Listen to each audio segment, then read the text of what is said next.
The Colosseum of Rome is the most monumental and impressive amphitheatre in the world. It's estimated that its construction began in the year 72 AD by order of the Emperor Vespasianus.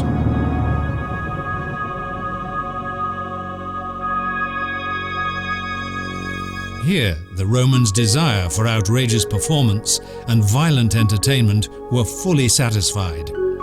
In turn, the emperor's popularity grew with these public exhibitions.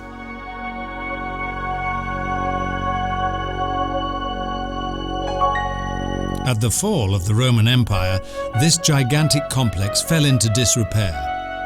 Later, the papacy supervised its renovation and maintenance, and spread the word of Christianity from here.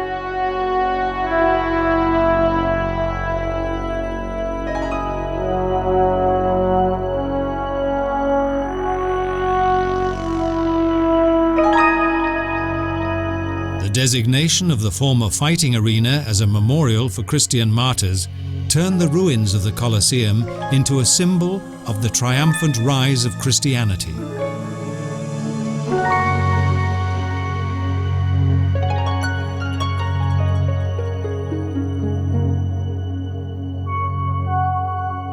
In front of the Colosseum in Triumph Street, the Constantine Arch, with its wealth of rich figurative decoration, is a reminder of a certain emperor who helped Rome develop the new belief.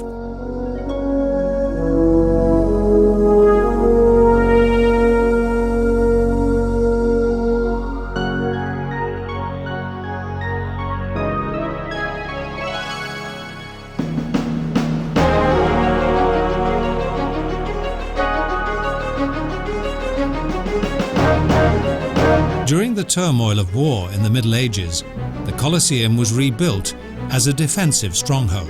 The Renaissance rulers misused the massive building by excavating it to build the villas for Rome's nobility.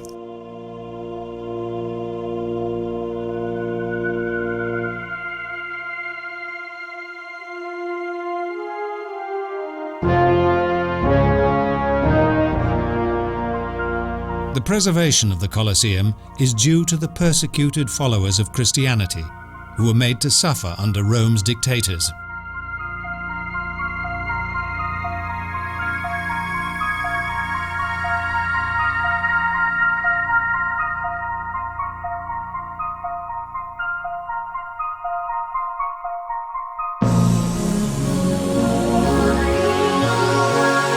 The massive interior of the oval grounds could seat 70,000.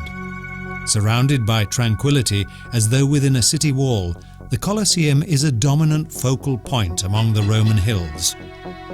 Its name most probably came from a nearby colossal statue in Nero's Golden House.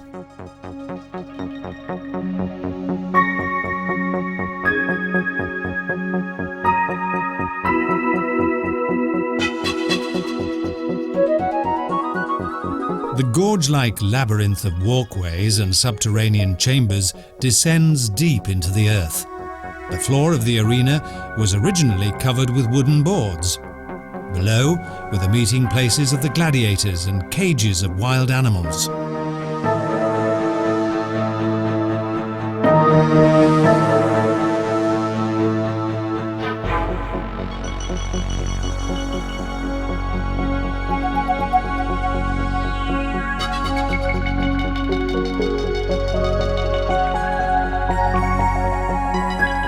Here, countless people awaited a cruel death under the gaze of pleasure-hungry crowds and power-mad and merciless rulers.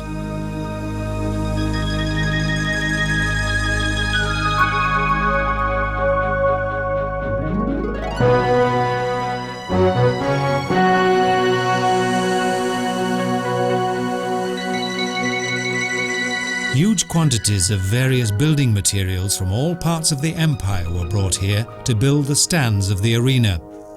Depending on their importance, the public elevations were made of precious marble, travertine stone or simple brick.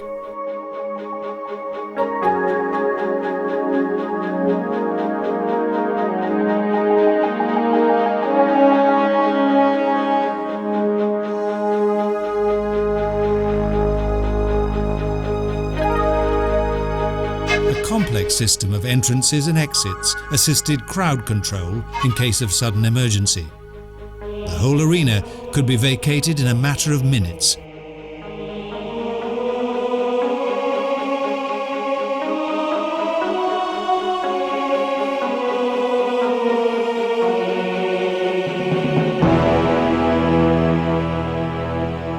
Today, like the souls of the Christians who were sacrificed, grasses and plants push through the ruins toward the light.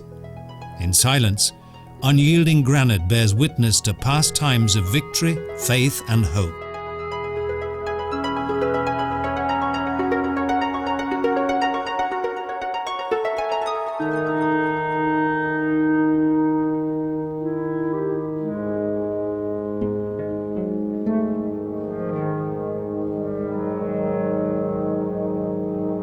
Impenetrable walls locked in the agonizing cries of both humans and animals. Pitiless suffering in the face of ruthless power, which only the sands of time were capable of overwhelming.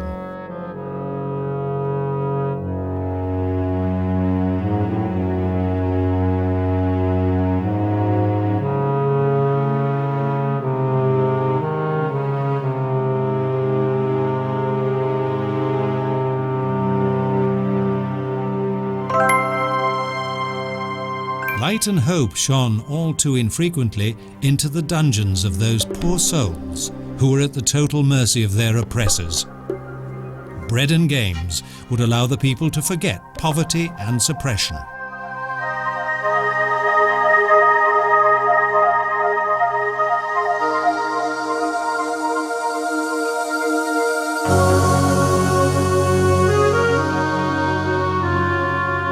During each performance, as many as 5,000 pairs of gladiators fought and scores of Christians were butchered.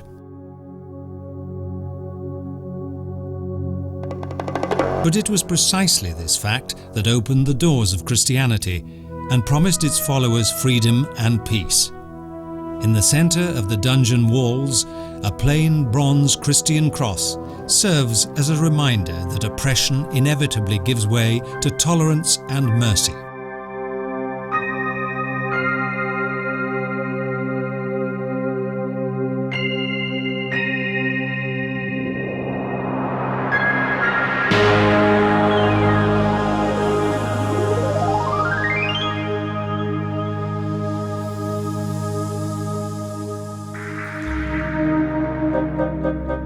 These pillars and walkways indicate the former splendor and magnificence of this place, but also the cruelty of the Roman Empire.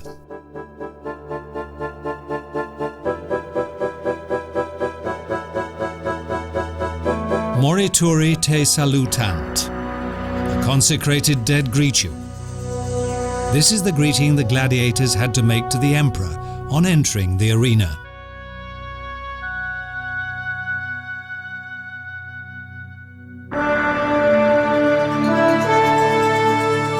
As a warning, the Colosseum looks over the ruins of this ancient culture. The Imperium Romanum, the Roman Empire, even with all its glorious decadence, was doomed.